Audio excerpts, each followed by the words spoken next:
back to Way Too Early. It's 5:30 on the East Coast, 2:30 out west. I'm Casey Hunt. Let's start with the ongoing confirmation hearings for Supreme Court nominee Amy Coney Barrett. In yesterday's kickoff, Democrats stayed on message, a strategy that the New York Times called, quote, unusually disciplined.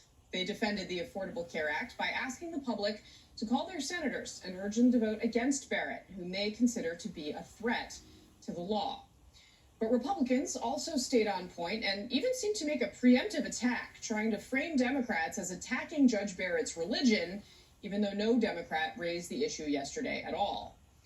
A number of Republicans and President Trump's top allies attended yesterday's confirmation hearings without wearing a face mask. Senator Mike Lee, who announced he had been diagnosed with coronavirus just 10 days ago, was at the hearing and took his mask off to deliver his opening statement. Lee did not respond when he was repeatedly asked by reporters if he had been tested recently. And the president's chief of staff, Mark Meadows, refused to keep his mask on while speaking to reporters at the Capitol. Here he is outside of the Senate hearing room. I tell you what, let me do this. Let me pull this away. Yeah, just pull away. And then that way I can take this off the top. Well, I'm more than 10 feet away. I'm not going to talk to the mask. That was our colleague and friend Kristen Wilson, who insisted he put his mask back on. I think all of us that cover the Hill are grateful to her. At one point yesterday, Senator Kamala Harris, who participated remotely, raised questions about the health risks of holding the confirmation hearings. Chairman Lindsey Graham said they were taking place in accordance with safety guidance from health experts. This hearing should have been postponed. The decision to hold this hearing now is reckless and places facilities workers, janitorial staff, and congressional aides and Capitol Police at risk. Not to mention that while tens of millions of Americans are struggling to pay their bills, the Senate should be prioritizing coronavirus relief and providing financial support to those families. I made a decision to try to make the room as safe as possible, but to come to work. Well, millions of Americans are going to work today. Somebody may have tested positive in a restaurant, a military unit, fire department, or police department. You make it as safe as possible, you manage the risk, and you go to work. I'm not going to be told to be tested by political opponents. I'm going to be tested as an individual when the CDC requires it. I think we can safely conduct this hearing. We have, and I think it's off to a good start. This as President Trump last night tossed masks to the crowd before kicking off his campaign rally in Florida.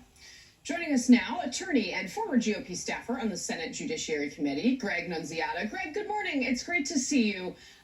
You've seen and worked on so many of these hearings over the years, and I was struck by how completely coordinated both sides were, frankly, in the way that they approached things yesterday. I'm curious if you think that we are going to continue down what feels like a very predictable path here, or if we might see something interesting, some fireworks today. What are the risks for Amy Coney Barrett, no matter how preordained the outcome seems here? These are incredibly high stakes, high profile events, really the event of her career so far.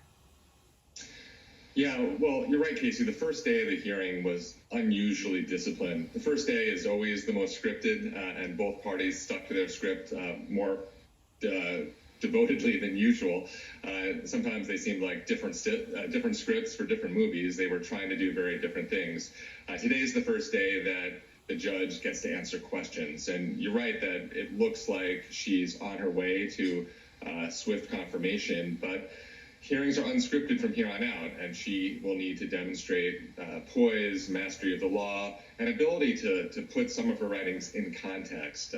Democrats will want to seize on a sentence here or a sentence there that seem to suggest something frightening about her, or that she'll rule a certain way. And she'll have to very carefully explain things in a manner that average voters can understand. And I think she's well prepared to do that. I mean, she's been a law professor. She's taught these things to students for years. So I expect her to perform well, but certainly today and tomorrow are the days of the most peril in the hearings.